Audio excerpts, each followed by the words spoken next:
There is nothing better than a victory Sunday when the San Francisco 49ers get the victory, get the win on the road, and they did just that today against the Cleveland Browns, walking out of Cleveland, Ohio in the frigid air, a little bit of rain, a little bit of snow, and they leave week number 13 with a 26-8 victory over the Browns. Going to dive into Brock Purdy's bounce-back performance and just how clutch it actually was.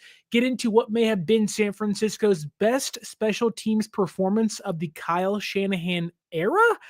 It may sound crazy, but it might just be right. And we can't forget about San Francisco's defense holding that Browns offense to just 8 points on the day. But don't forget to like, share, and subscribe. Leave us that 5-star audio podcast review. And just like the San Francisco 49ers, let's get into the victory, because this to me was one of the bigger wins of the year. We knew coming into this game that San Francisco would have their hands full, especially offensively, trying to score on what is one of the best defenses in the entire league, with Myles Garrett leading that Browns defensive unit. They have one of the best front sevens in football. Carson Schwarzenegger's having a great year. Might as well be this year's rookie defensive player of the year out of UCLA. Myles Garrett, Malik Collins, they just get it done. They're holding opposing offenses to under 16 points a game, or San Francisco. And I think starting with the offense, they scored 26 points in this one. I don't think anyone expected that, knowing the weather conditions entering today, albeit they were better than we expected them to be. But I've heard some fans be down on this win. I've heard some people, whether it's on 95.7 The Game, calling into the show we do called Overtime, or on Twitter, just not being that hyped beating the Browns. And I get it. You're playing a 3-win team. It's the Browns. However, I do think you're not just playing a run-of-the-mill 3-win team. You're not playing, a piss-poor team altogether. You're playing a team that, doesn't have a great offense and is really in the middle of what looks like to be a transition season for the Browns. They may fire Kevin Stefanski, but their defense is top-notch. And when you can put up 26 points against this defense, that's a big deal. Like, don't forget that this is the most points scored by an offense on the Browns defense in nearly a month. This is more points than the Packers scored against the Browns, and a lot of people believe the Packers are a Super Bowl contender. And while I'm not going to put San Francisco in that category, this is a big win for a lot of reasons, mainly because Brock Purdy bounced back and the playoff positioning that did change with the win. Not only did San Francisco gain a game on the Detroit Lions in the wild card standings, the Lions are 7-5, San Francisco now being 9-4. As we go into now week 14, the bye week, you also get a bye week to get healthy and hopefully get some guys back like Samuel Kawanu, maybe Eddie Pinheiro, maybe get Yetur Gross-Mato back, maybe even Jacob Cowling returns, and fingers crossed Brandon Ayuk comes back, which not holding out hope for that one. But you also inch closer now, a half game behind the Los Angeles Rams, because they lose against the Carolina Panthers, which, to all those Rams fans making fun of Brock Purdy and his 3 interceptions, Matthew Stafford's 3 turnovers in that game cost the Rams a chance to win. He threw a pick 6 and fumbled the football on what could have been a game-winning drive. So funny how Rams fans all high on their chair discussing how bad Brock Purdy looked. Your quarterback didn't look any better. And now San Francisco sits half a game behind the Seahawks and the Rams for the number 1 spot atop the NFC West. And technically, they are tied with the most wins in the NFC as a whole, with the Bears, who are 9-3, the Rams, who are also 9-3, and the Seahawks, who are 9-3 as well. So San Francisco, I know it's been a rocky year for a lot of fans, including myself. The injuries, the quarterback debates, backups playing, trade deadline, non-movement, Brandon Ayuk, with the guarantees being voided. But San Francisco really has found a way to face the storm and somehow prevail. And that, once again, that happened today against the Cleveland Browns. With the standings now kind of out of the way, Niners still holding firmly to the 7th seed in the wild card and in 3rd place, entering their bye week in the NFC West. A good spot to have there. I think it's the latest potential bye week possible. So a good thing for San Francisco. But diving more into this game in particular, can we erase the Brock Purdy Panthers game now, or is that still in the back of your head? Look, Brock didn't play good against Carolina, and the offense probably isn't even the biggest factor in this game. Probably isn't the biggest takeaway. Probably wasn't even the best unit on the field. That would go to San Francisco's special teams. We'll get to them. But Brock Purdy throws 3 interceptions against the Panthers. The entire fan base, or a lot of it, goes into panic mode. Oh my God, Brock is bad. Brock is terrible. The throws are inexcusable. And all that is true to a certain extent. You can't excuse some of the mistakes Brock made against the Panthers, but because of what transpired, 1 Monday ago, a lot of us were hesitant as to what does Brock look like against one of the best defenses in the NFL, a team averaging 1.5 takeaways per game through 12 weeks.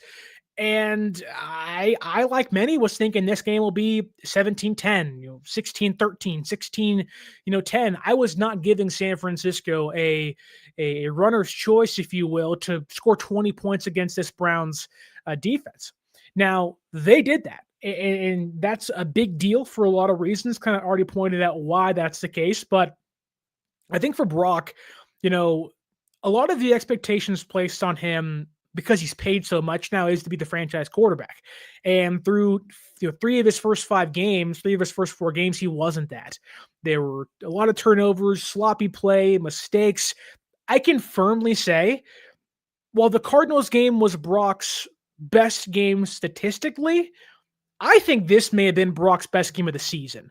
Knowing who you're playing, knowing where you're playing, keep in mind, San Francisco hadn't won a game on the road in Cleveland since 1984. It had been nearly 40 years since San Francisco won a game on the road in Cleveland. And that includes one of Brock's games in 2023 when they lost to PJ Walker playing quarterback. I thought Brock Purdy looked phenomenal today. Now, the box score will not stand out to you. It's not going to be this, massive 300-yard game. He was 16 for 29, 168 yards, 2 total touchdowns, 1 passing, 1 rushing. But I thought, and this is a big thing that I talked about in the Panthers game. It's a big thing we've talked about as Purdy has progressed in his development as a quarterback, and a lot of the issues he's had the last year and a half or so is he gets too happy or too aggressive, and he constantly wants to take chances, and you have to really pick and choose. And I've used the analogy of the gunslinger of, I'd rather you be a sniper, rather you really selectively pick your choices and your spots than just being rather flippant with your throws. And I thought Brock today was not just conservative in the right way. The mobility, evading pressure. He was pressured nearly 56% of his dropbacks today, only sacked 1 time. I thought he looked good mobility-wise, had a read option touchdown today for about 2 yards. But his ability to evade pressure was big. Mobility was big. But I think the biggest thing in Brock's performance was throwing the ball away. Living to fight the next down, even when under pressure, looking downfield, saying, okay, nobody's open. I'm not going to force a pass. I'm going to throw it out of bounds. I'm going to throw a pass, and just live to fight till 2nd down, live to fight until 3rd down, and give myself and the rest of the offense a chance.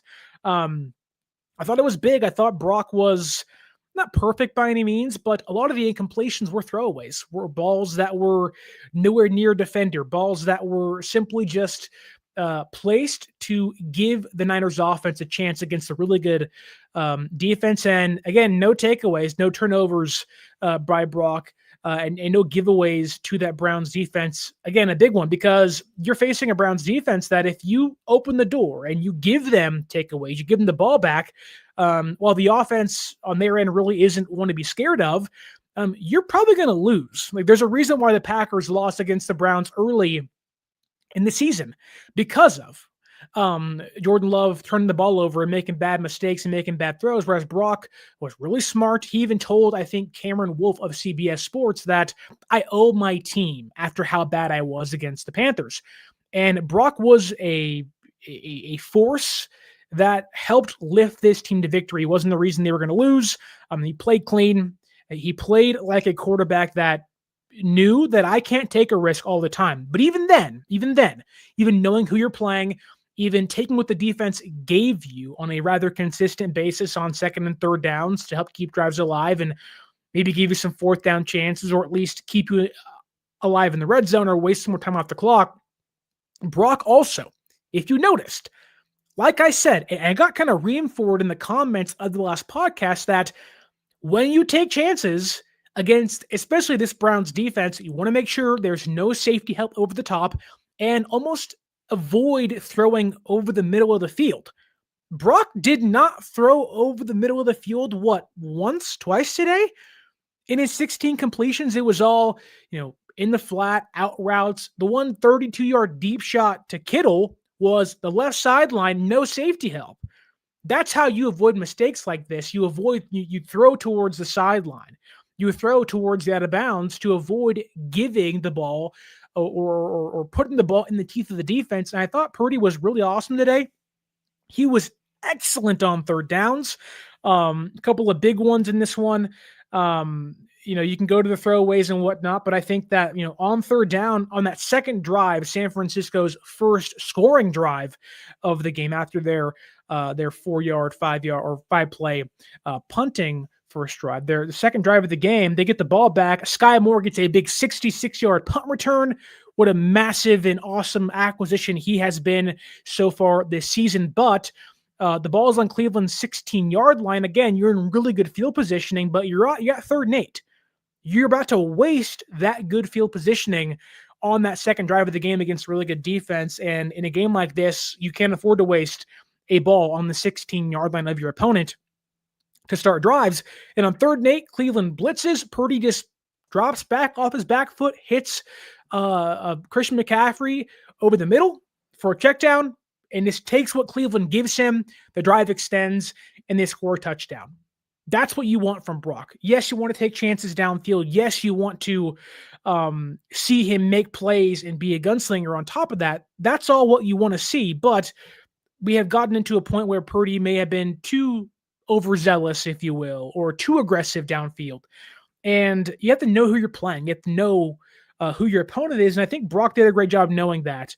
And you can go further down into the drives and whatnot, but I think while you talk about Purdy's conservative nature, throwing the ball away, taking what the defense gives him, there still was that, big cock Brock stuff, if you will, in this one. And a big example of that is when San Francisco goes down 8-7, you're demoralized. There's 39 seconds left at halftime, and you're sitting there like, wow, our defense just got the ball, ran up and down on them. 9 of the Cleveland Browns' 10 offensive plays were running plays, and a big help in and touchdown with Gifford and Green falling down and not paying attention, trying to help the safety and coverage. And you're sitting there thinking, is San Francisco really going to play and go down 8-7 at halftime? How demoralizing is that? How bad is that?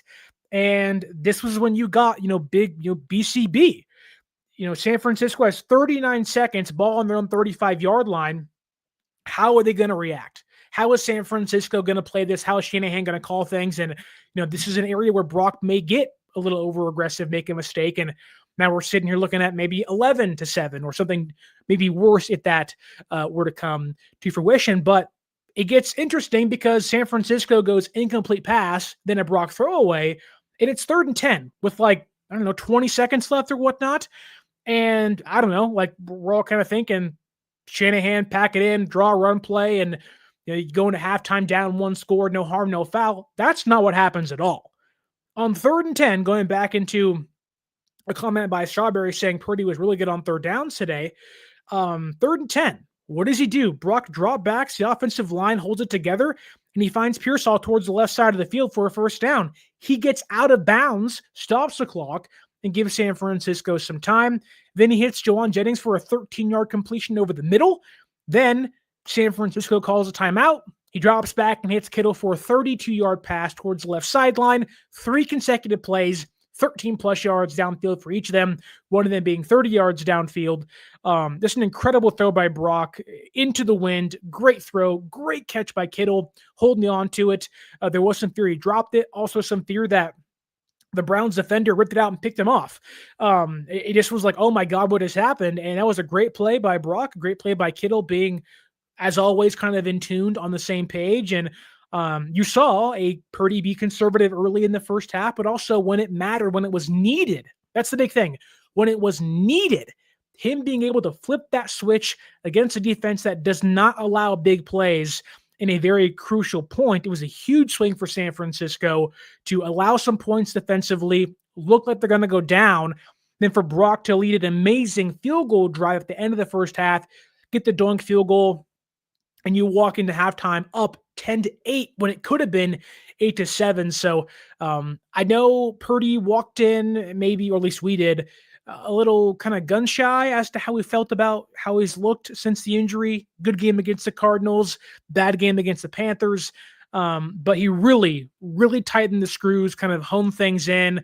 Later in the game, got a big touchdown pass to Jauan Jennings, made a big throw to Kittle on third down, I believe, to get the ball into the red zone or the goal line area against Cleveland. It just was a really nice, solid, clean day from Brock. He made some pivotal plays, some really big throws, some clutch plays, was really good on third down. In this game for the 49ers, they were, if I can find it for you here on the box score, they were third, or on third downs, they were 11 for 17. Against what is one of the best third down defenses in football, a lot of that being because of Brock Purdy.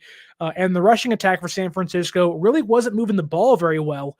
So it was on Purdy's back to continue drives on third downs, to extend drives with his legs and whatnot. And I think this is the best version of Purdy we've seen so far this year when it comes to efficiency, playing smart, and kind of simplifying yourself while still maintaining your explosive ability as a quarterback. We have some comments here in the YouTube chat, as I'll get to this, by Joseph Ernberg. He says, Brock looked pretty good today. And if you guys know at home, and I'm sure you know on YouTube, when Joseph says Brock looks good, you know Brock looked really good. Joseph being one of the more or biggest Purdy detractors we have here in the show, the fan base, if you will. But when Joseph says Brock looked good, you know, was a really good day, which gets a response from Joy P saying, wow, Joseph, and no kidding, to our last comments regarding Joseph being a little more positive about Brock. Joy also adds that Brock was Brock today. Yeah, Brock Purdy looked like the Brock Purdy you paid to be a $53 million man, a quarterback that doesn't make mistakes, a quarterback that is accurate, efficient, and precise with his throws. I can really only think of one throw that kind of got away from him, and that was behind Jauan Jennings, kind of in some traffic. But besides that, that was kind of the only one. Brock otherwise was on point with his throws. The wind didn't seem to bother him too much. And I think, you know, one of the biggest things that stuck out to me was knowing it was supposed to rain and snow, and it did in the morning and the night before the Niners played Cleveland. A lot of the fans, including myself, were like, oh, it'll be a heavy Christian McCaffrey day. It'll be a heavy running the ball outing for the 49ers. It wasn't the case. Christian McCaffrey and Brian Robinson combined for 28 carries for 79 yards. Not really a explosive day. You can do the math there. It wasn't a very efficient day on the ground either for San Francisco.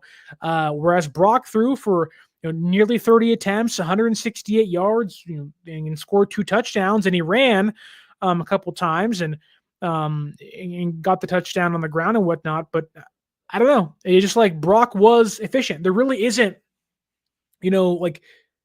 I think this is one of the few games this year you can point to and say, wow, I wish he didn't do that.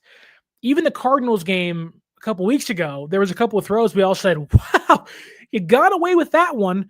And granted, Brock's playing worse defenses in Arizona and against the Panthers, and so you can afford to make some mistakes, I guess, against those teams, knowing those offenses probably aren't going to respond. And Brock made some pretty bad mistakes against the Panthers, but against the Cardinals, 2 throws, you're just like, oh, No, no, no, no, no. Don't make that throw ever again. And Brock made those throws against the Panthers and they ended up being interceptions. Whereas today, I can't think of many, if one, oh no, Brock throw, if you will. And I think, he was evasive. He avoided sacks. He broke out of a sack in this one. He extended drives on third downs and was just a really nice, solid quarterback against probably the best defense they played all year. And he didn't even play against the Texans. So this was Brock's biggest defensive test. And he came out with flying colors, really efficient, really good. I think he's outplayed some quarterbacks that have played this defense and haven't been able to survive. And it wasn't as if they've had these explosive offensive players. They don't have guys like CeeDee Lamb and Jonathan Taylor, and they really don't have a number one wide receiver. Even Pearsall, who was that guy early in the year, hasn't done much once he returned against the Cardinals and against the Panthers. He kind of was a non-factor minus that big 3rd and 10 conversion today. Demarcus Robinson's still a big non-factor. Albeit got a jet sweep today against the Browns. They just don't really have that one guy that stands out. It's Christian McCaffrey averaging 2.7 yards per carry and kind of being a check down merchant, which isn't a bad thing, but isn't an explosive player like some of the younger elite guys are, like Lamb and Jonathan Taylor and company, like those guys. And Kittle, for as good as he is, had the big 32-yard catch and the 14-yard catch today. He really isn't this big, like 1,500-yard player like you had in the past. He isn't a Brandon Ayuk. He isn't one of those like dog elite players you can get the ball to 20 times a game. He's a guy who'll get 5 or 6 targets, and that's kind of it. He's not even utilized like Brock Bowers is with the Raiders. So, for as good as San Francisco's offense is, they really don't have like the guy you point to of like, that guy's taking over a game. For as good as Christian McCaffrey is, he hasn't really taken over games. He scored touchdowns, but it's been like grind to get there for a lot of reasons, a lot of them not even being his own fault, just being the circumstances around the game. And so it's like for Brock to have the game he did, I think was a big plus for me. I walk away feeling better about Brock now than how I felt about him leaving the Panthers game of like, oh crap, like, okay, like if you want to use a scale being starting at 0 and going to negative and positive, like after the Panthers game, it was like, -5. Today I'm like +5, a total inverse of that, of like Brock kind of won me back over.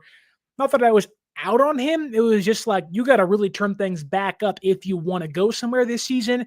And thankfully, San Francisco is 9-4. The offense got their groove back, played clean, consistent football, looked good for most of the time. Some might say, San Francisco, the drives were not long and elongated, and they were getting really good field positioning. And I'm not going to fault the Niners offense for taking advantage of a mistake by the Browns. I will stand by this. While San Francisco special teams deserves a ton of praise, Skyy Moore, big punt return, Darrell Luter Jr., a big fumble recovery, the defense, a handful of 4th down stops, and also a big fumble recovery by Luke Gifford. On top of that, like they made their plays and the offense was able to answer. San Francisco didn't really kind of squander a lot of the opportunities the Browns gave them. And I think if you removed the name Browns and just said you played this game against the Rams, you played this game against Philadelphia, you played this type of game against anybody else in the NFL that you would consider a top dog, you'd feel a lot better. It's just the Browns label being attached to it stinks and makes it look worse than it actually was. But I think it makes it look a little better because of the defense you played. Now, the Niners defense certainly had an easier go about it today, knowing you're playing Shedeur Sanders, who quite frankly is not very good at all, but came in today being a big unknown as to what will he look like in his number 2 start. But the Niners offense, I think, did a great job capitalizing on mistakes and kind of taking what the defense gave them, yes, but on top of that, taking what the Browns offense and special teams gave up and allowed them to have. I mean, you go to some of the drives here, San Francisco, I think, before the last fumble by the Browns special teams unit, their average starting field position was on their own 41-yard line.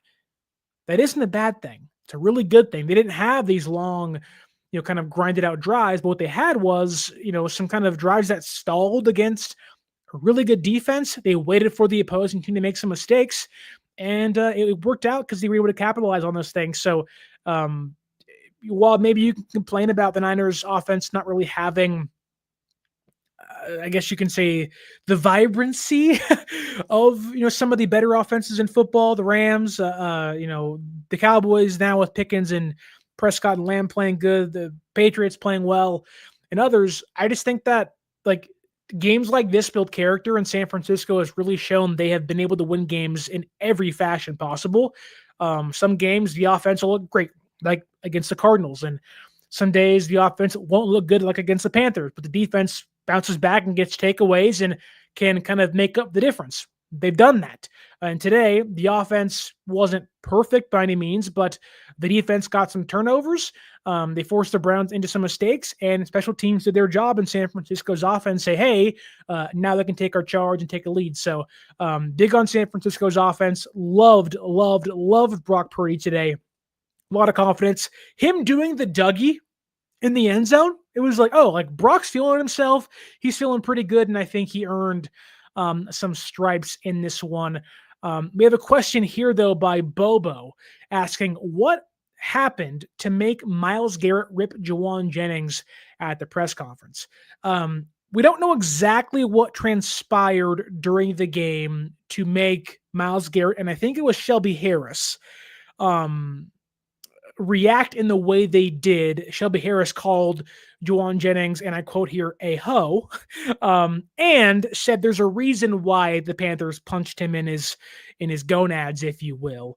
And Myles Garrett said he was saying some things that that were like, I guess, saying some things that were pretty bad. And that's how I'll word that, I guess. And I don't know what happened. I think what the time and place it happened was, I believe, when Malik Collins got hurt. I'm assuming Jauan, who always loves talking trash and getting under guys' skin, as you can see, as what happened last Sunday or Monday when he got punched in his nuts, that he prides himself on annoying players, getting penalties and whatnot, and doing his best to be the antagonizer. Like, that's Jauan Jennings' middle name is the antagonizer. He's like, if you're playing hockey, he's the goon. If you're in the NBA, he is your Lance Stevenson, a guy that you like on your team because he's going to blow in LeBron James's ear and get under his skin and whatnot. And whether those tactics work, it's not the point. It's more about, how can I get under the opposing team's skin, make them frustrated, make them pay attention to me and not their actual role on defense. And Jauan has successfully done that twice, while simultaneously making some enemies with some people on the Panthers and the Browns. So if Jauan leaves, maybe playing for Cleveland and Carolina's off the list. But I do want to give Jauan Jennings some praise, though, because I talked about this leading into this game. And funny enough, our topic of whenever Miles Harden, the Browns nickelback, is lined up against Jauan, that should be an easy go-to target. That kind of worked out today on third down for San Francisco a couple of times. But I do want to praise Jauan Jennings because a lot happened with Jauan to begin the season. And there was the holdout. There was some contract stuff throughout. Then there was Jauan yelling at Shanahan on the sideline during the Buccaneers game. Then after that game, he was like revealing he had more injuries. It just wasn't a good look. There was some kind of stank around Jauan Jennings earlier in the season, and that was kind of paired with that of Brandon Ayuk and the receiver issues, and people just were not feeling the love for Jauan Jennings. However, in his last 5 games, Jauan Jennings has been efficient as ever. Now, he hasn't been last season Jauan Jennings being this team's number 1 wide receiver, but in his last 5 games, Jennings has 23 receptions, so about 4 per game. Not a crazy number, but that's what you expect from Jauan. Not going to have big box score stats, but it's the times in which he makes those catches that matter. So he has 23 receptions, 246 yards, but he also has 4 touchdowns. And he has 4 touchdowns in his last 5 games. He has 3 consecutive games with touchdowns. Jauan is becoming, the Jauan of last year in 2023 again, without Ayuk and not much production from Robinson and Pearsall, it really has been the Christian McCaffrey, George Kittle, and Jauan Jennings show, with Brock Purdy obviously leading the charge there. So I do want to give Jauan some praise. Jauan deserves credit for not only antagonizing opposing defenses, but also this being a very clutch player. He breaks tackles all the time. A lot of third down conversions today, a couple against the Panthers on Monday, and of course, touchdowns. You got to score points. Got to have guys that can score you points, and Jauan is that for the San Francisco 49ers to a point where maybe I'm changing my tune on re-signing Jauan Jennings. I don't know, but for how bad he played to begin the season, for how bad he was, it seemed like he was kind of playing himself out of money. He's playing himself back into some money as the year's gone along. So good on Jauan Jennings. We obviously love JJ here on the show, but twofold. Great job on the field, actually production-wise, but also making some dudes upset on the other side.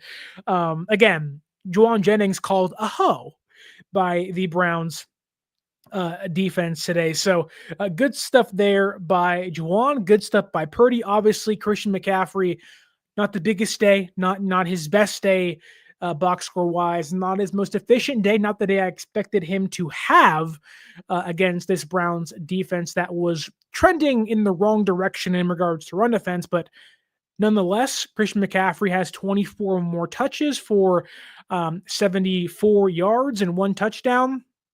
That's a pretty good day for CMC. So, and then, of course, Kittle, 4 receptions, 67 yards. And I just think San Francisco's offense found a way, and that's what you got to do. We got into an argument on 95.7 The Game. We had a caller call in saying that the offense was bad and he was embarrassed by this win. And I asked him, like, why are you embarrassed by winning against the Cleveland Browns, a place you haven't won in 40 years since 1984, and a place that has given you a lot of problems against a defensive coordinator, which your head coach is 1-9, now 2-9 against all time? Why is that embarrassing? And he said because the offense couldn't put together sustainable drives throughout.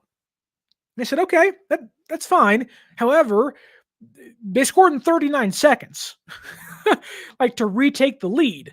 They had some scoring drives, but also I'm not going to, like, the Niners played one of their more complete games today. And I don't think that should be lost on people. I feel really good leaving this one. And the big reason for that is because of how good San Francisco's special teams was. Matt Gay has not missed a kick so far. Almost did. The doink off the crossbar was like, you can't believe, like, did you miss that? Are you serious? And thankfully he made it. But, from Moody to Pinheiro to Gay, they have found some consistency there with their kickers. Now, thankfully, there's not going to be a kicking controversy in the second half of the season, but Matt Gay has been money for the 49ers against the Panthers, now against the Browns, which I think is a kind of a nice 2-game tryout for other teams, hopefully knowing that San Francisco has to play. But Matt Gay's been very good. Thomas Morstead, I think, has just put together a tremendous season. It's funny to see San Francisco go from what was the worst special teams in football last year by a wide margin to now probably top 10, top 5. Like, that's been a real reason why they're winning. We all knew how important kickers was because they get you points, right? Field goals and PATs matter. And you saw the instant change once they went from Moody to Pinheiro. But to see the difference in having, Skyy Moore over Isaac Guerrero or Richie James Jr. or Ronnie Bell a couple of years ago as well. Like, to see that difference of a guy that can actually get you consistent yardage, get you on the opposing team's side of the field, or at least get you a big kind of spark plug play. And now we have 2 of the last 3 weeks and 3 of the last 5 weeks, if you want to count Brian Robinson's return against the Giants. They've had 3 big, 50-plus yards returns. Brian Robinson, the big one against the Giants. Moore, the big 98-yard near touchdown return against the Cardinals to open that game. And then today, Moore, the big near touchdown return. If you can just get that stiff arm in, you're walking into the end zone with the punt TD. So that's a big difference to kind of get your offense, who has to carry your load for you as a team, into a better field position to score. But also Thomas Morstead as a punter, going from Mitch Wisnowski, who had a couple of good seasons, to then Morstead, who, God, don't retire. The leg may not be there as it used to be. I know that he's nearly 40, or he might be 40. I don't know. He looks like he's 40 the way his jersey fits him. But he's just been a really good kicker. The accuracy, the placement. My mind thinks of the coffin corner punt during the old Madden 2005, mini drills they used to have, and how you'd spam those, and it was so much fun doing them. Thomas Morstead is a pro at getting and keeping opposing offenses inside their own 10-yard line and pinning them in there. And he's been so good at it. I don't know every single punt he has done, but there haven't been many bad ones. And I think when you have a young defense that's going to make mistakes, and even today, right? Shanahan doesn't go forward on fourth down, punts the ball away to the Browns before halftime, and they get the ball at their own 10-yard line. Young defense that's going to make mistakes, young secondary, defensive lines depleted everywhere, to pin the Browns and give the defense a chance to at least, force the Browns to move 90 yards to score. Now, to Cleveland's credit, they did that. But you take that chance more often than not. So, love Thomas Morstead. Matt Gay's been a good reserve kicker in Piñeiro's absence, and Skyy Moore has just been a godsend. And of course, I know the Niners didn't force all the punts on special teams. They just dropped them for the Browns. And I think, if you're going to muff punts in previous years, these are games San Francisco's special teams is either the one making mistakes or at least the one not being able to recover those mistakes and capitalize on them. Whereas this year, they have been a far better team. Darrell Luter Jr., a big fumble recovery, and then, of course, Luke Gifford forcing one or recovering one today on the fourth down failed conversion attempt by the Browns. And it just goes into why playing, 3 complete phases of football matters. The Niners felt like they can get away with playing good offense and great defense in previous years and neglected special teams. And now special teams might be a big reason they're actually 9-4 and only half a game behind the Rams and Seahawks for the top spot in the NFC West. Again, playing 3 complete phases matters. Shocking how playing that and being good on special teams can actually change the outcome of games. Who would have thought? I'm sure Kyle and John are punching themselves asking, why did it take us so long to get rid of Moody and Richard Hightower and Brian Schneider and those guys? It's like, well, Niner fans were asking for just play average, be average on special teams, and now you have one of the best units in all football. It's a pretty good place to be. I do want to get to the defense, but first I want to remind you to use our promo code 49ers Access, 49 ERS ACCESS at SeatGeek.com to save yourself $20 off your first purchase. It'll be a while till I think San Francisco is back at home, but if you want to go on the road, Tennessee, you want to go watch this team play live and in person this year, use that promo code 49ers Access. The holidays are almost here. Thanksgiving is behind us. Happy Thanksgiving, by the way. I last saw you as a 28-year-old man. Now you see me as a 29-year-old man. God, I'm getting old. Wow, time has flown by. But you want to go watch this team play live. Holidays are coming up. Christmas is almost here. New Year's birthdays are happening almost every single day during the months of December and January. Use that promo code, save yourself some money. You saw your Black Friday deals. Here is your Black 49ers Access deal, if you will. And save yourself $20 off your purchase by using promo code 49ers Access at SeatGeek.com. That's 49 ERS ACCESS at SeatGeek.com and save yourself $20 off your purchase. Joseph Ehrenberg says, you don't look a day over 21. Well, thank you so much. Below the microphone, you probably wouldn't say so. I got the dad bod going on, but I appreciate you, Joseph, and the kind words here on the show. Joy says, happy birthday. Thank you so much, Joy. I appreciate your kind words. Hope you're enjoying your Week 13 victory over the Cleveland Browns. And J-Rod says he's going to the Titans game. Should be fun. Niners off the bye week against Cam Ward. this year's number 1 overall draft pick. Should be some fun. Arden Key's still out there. Jeffrey Simmons is out there. There'll be somewhat of a California reunion with Elliott Manor, their wide receiver. Tony Pollard, Tajay Spears. It'll be fun. The Titans gave the Seahawks run for their money, so hopefully San Francisco can kind of hold things together. And I trust Shanahan off of bye week to kind of go there and skunk those Titans. But good to see J-Rod out there. Hopefully you use that promo code. And if you haven't, get somebody else some tickets and use that promo code to save yourself some money. Things are expensive nowadays. Gas, transportation, beer, food. Save yourself some money. Joy says, they'll be there too. It's my son's first game. That's awesome. I can go back to my first 49ers game. I think I went with my uncle at Candlestick. I think it was Niners Cardinals in like 2005 or 6. Not an ideal time to go to a Niner game, but a fun time nonetheless. Also went to plenty of preseason games at the Stick as well. So very fun. I will say this though.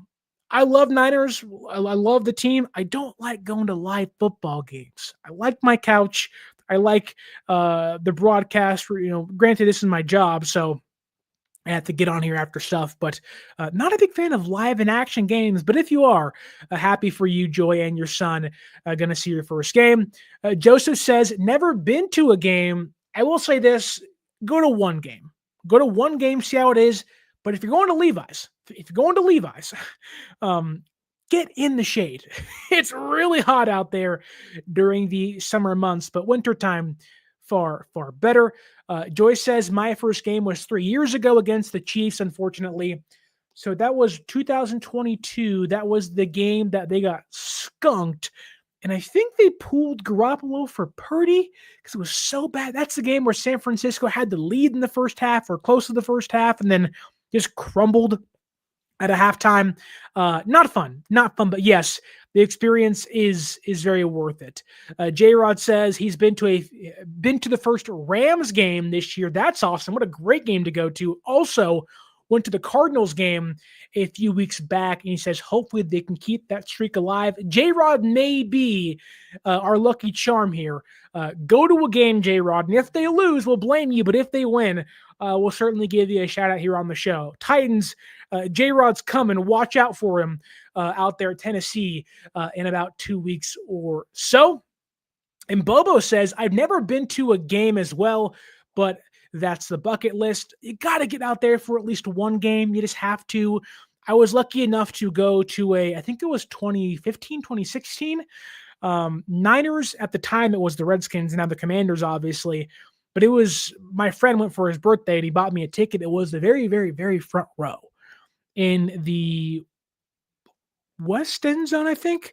Man, it was a fun time. Cheerleaders in the front row, yelling, screaming, having a good time. But that was pure luck and coincidence that I got to go. I haven't been since. I had not been to a Niner game since 2016, 2015.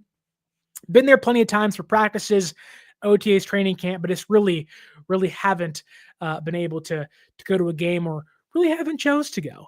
I like watching games on my TV, bigger view, and not too many crazies out there causing some ruckus. J-Rod says he went to the Niners-Broncos game too. We don't talk about that though. No, don't talk about that. Bobo pulling some legal trouble out of right here. As part of my parole, I can't leave the state of Hawaii. You got to get that figured out, Bobo. Get yourself out there to a game. How bummed are you the Pro Bowl's not in Hawaii anymore? What are we doing? Move that sucker back to Hawaii. Keep it out there, man. That was a fun, albeit it wasn't a great game, but it was a fun time. Hawaii, the sun, all the skill competitions. Don't have it in Vegas. You seen Alvin Kamara get arrested before the game? What are we doing? Come on. That game needs to stay in Hawaii. I also would love to see a Super Bowl in Hawaii, but the mainland probably gets that every single time. Joyce says this will be my third game this season or altogether. My husband's a Seahawks fan, so I'm surprising him. So I surprised him with the game in 2023. That's really fun. Me and my wife she's a big baseball fan. She's a Dodger fan. I'm a Giants fan. And so we don't frequent games, but if we do, we try to make sure it's Giants Dodgers. But man, the rivalries in the family are always fun. I'll even give you this tidbit here, and we'll get back to the defense in a second. My father and my family all grew up Niner fans. My favorite player growing up was Jerry Rice. I was really young. And when he left to go to the Raiders, I was like, I'm a Raider fan. And now that I'm 29, in retrospect, that was a mistake. But that was more of a love for Jerry Rice. So there was some dissension in the ranks between me and my father, him being a Niner fan lifelong and me being a Raider fan for a couple of years. But once Rice left, I learned the error of my ways and went right back to being a Niner fan. Unfortunately, I had to live with the Alex Smith, Cody Pickett, Tim Rattay era for a short period of time. So wasn't the best. Joseph says, my girlfriend's a Cowboy fan. I'd rather live with a Cowboy fan than a Seahawks fan because Dallas is gonna lose. They're gonna be some trouble and there'll be some heartache. But Seahawks fans, I think, are a little more lucky than Cowboys fans are. But it also feels nice beating on the Cowboys because you can sit there and go, sorry, babe, and then smile like the Grinch while she turns away of got her. That's always fun. But let's get back to the defense for a second because a lot was made of how does San Francisco going to play against Shedeur Sanders? They can't get to the quarterback. Well. San Francisco had more sacks than the Cleveland Browns did. A lot of that's because the quarterback won't give it to Niners pass rush being better because it's simply not. But no Nick Bosa, no Yetur Gross-Matos, no Micah Williams, no Samuel Kawanu, down some of their premier pass rushers and some key depth guys. They really pressured Shedeur Sanders today, which the Browns offensive line, I told you, wasn't that good. They've been not who they once were. But also I said Shedeur holds the ball forever, and this showed in this game. Shedeur Sanders today averaged 3.37 seconds of time to throw against San Francisco. That is the longest time to throw by a Browns quarterback over the last 3 seasons. Now, when you hear that, your first thought is quarterback holding on to ball too long, team not getting home to sack him. How is that a good thing for San Francisco's pass rush?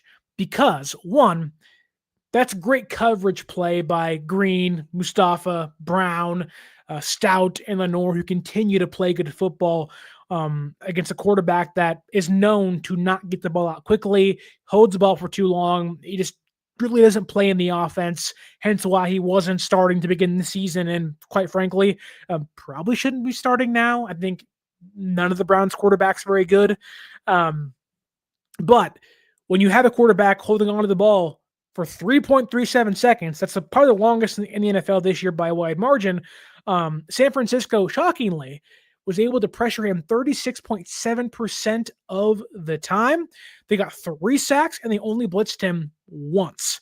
The Niners were, by numbers-wise, getting home, getting some pressure, at least 1/3 of Shedeur's dropbacks today. It's a big deal. Now, do I expect that to continue against Matthew Stafford, Jalen Hurts, Jared Goff? I don't. Some of the better quarterbacks in football, you can go to the AFC as well. Mahomes, Jackson, Burrow, Allen, Drake May. No, it's not going to continue. But I think for a team that knew they're playing a young quarterback and they play one in 2 weeks as well, that they don't see the game as quickly just yet. They're going to make some mistakes. They're going to hold on to the ball for too long. They are going to wait for things to develop. They're not going to throw receivers open. They're going to wait till they're open. That really is Shedeur. Did Sanders hit one receiver in stride today or Sunday against the Niners? I don't think he did. If he did, it was a very sporadic point of it. Maybe the Fannin touchdown was kind of the big one, but even then, this wasn't really a great throw. It got there, so good for him. But I thought San Francisco's defense did a great job. Keion White got home, and all the talk of they didn't make any moves at the deadline. Oh, no. Well, Keion White, I know, wasn't a big one, but got a sack today, did some damage. It looks like one of their better pass rushers. How good is he? Not better than most, but a fine depth piece. Clelin Ferrell has 4 sacks this year, tied for the team lead. What happened there? He is essentially a trade deadline midseason signing, so he's doing his job getting home.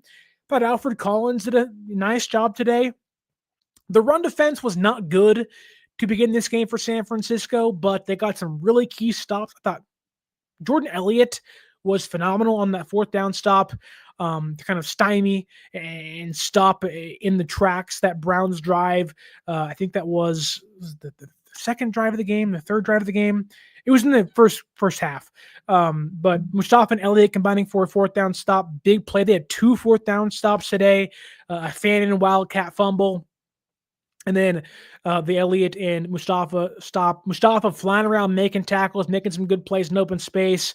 I thought Jair Brown wasn't great today. He kind of regressed a little bit, but the Niners really had a hard time tackling as a whole, which wasn't good, but it did get tighter as the game progressed. So maybe there was some positivity there for the Niners defense, but CJ West starting to play better. Alfred Collins playing really good football again. D. Winters flying around making some mistakes, but also flying around making some big hits. Even Curtis Robinson, I really think the Niners, I know they signed Eric Kendricks. I don't know how much he has left in his tank. I'm not expecting much. But the Niners are really thin at linebacker, and I think getting Bethune back, at least against the run, will help. And I think you may see rotation at linebacker. Maybe you don't. Maybe they don't want to, risk losing 2 guys in the same day. I don't know. But Robinson's far better in coverage. Kendrick certainly can give you some depth. But Bethune, I think, is missed against the run. But I think as a whole, San Francisco's defense did a darn good job. They held the Browns to 8 points. Now, there isn't much to love from the Browns offense. And so, whatever. Jerry Jeudy is a non-factor. Harold Fannin Jr. had a big touchdown, but he also fumbled today. And they're a young team that really doesn't have a direction. Kevin Stefanski's a terrible head coach, terrible play caller, just not good. A lot of mistakes were made by the Niners in the first half. Again, this defense going in too hard for the big hit, not wrapping up. Quinshon Judkins made a lot of guys miss continually. Dylan Sampson was a huge problem. He broke 4 tackles on 3 plays today. And it was oh my God, getting it run all over.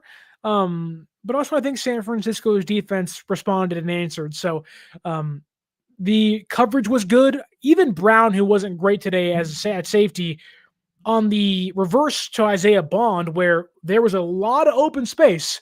And so for him to get back to the left-hand side and kind of run out of bounds, that was a big deal.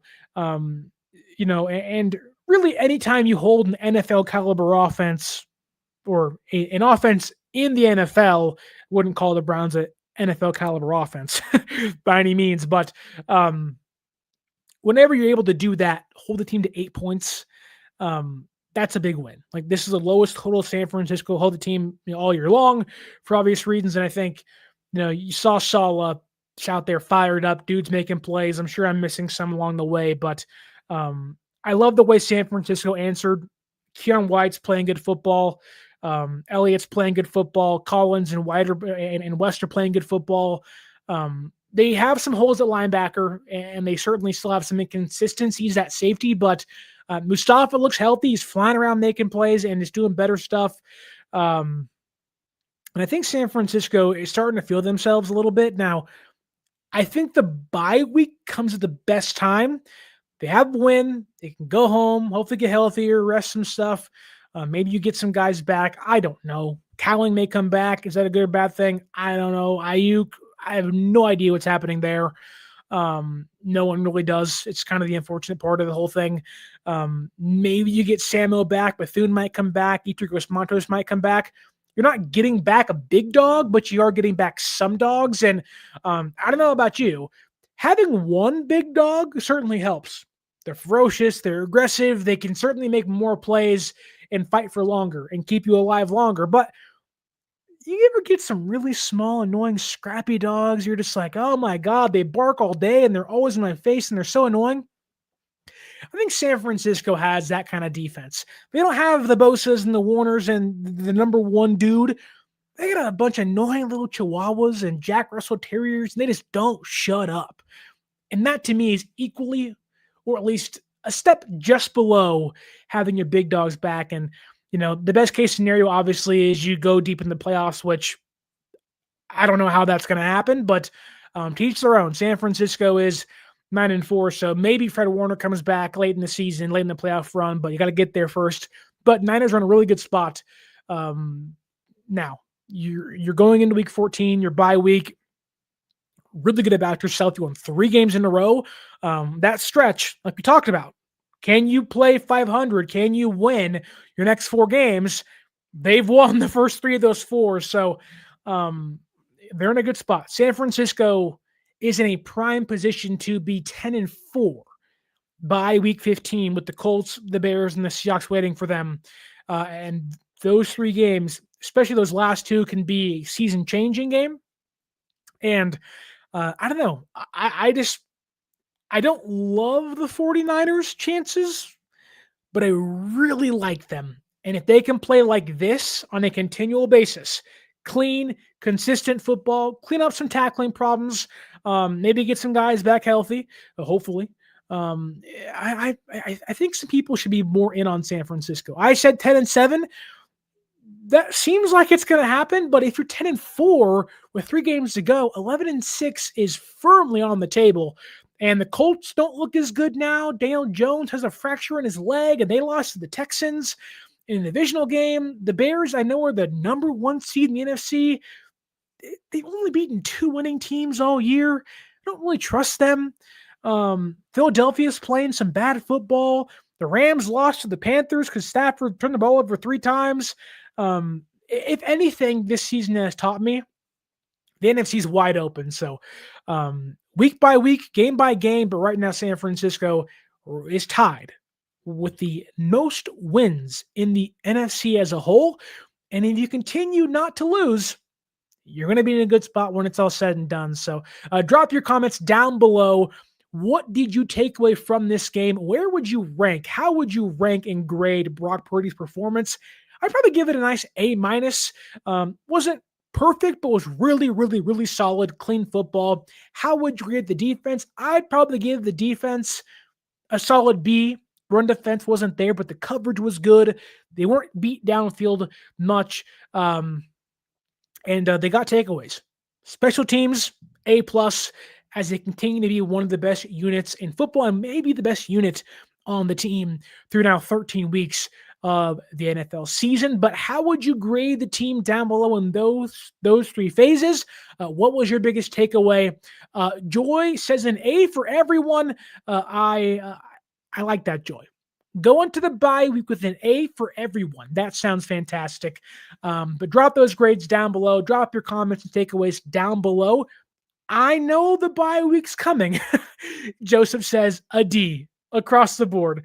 The bye week may be coming, but the content's not going to stop. Man,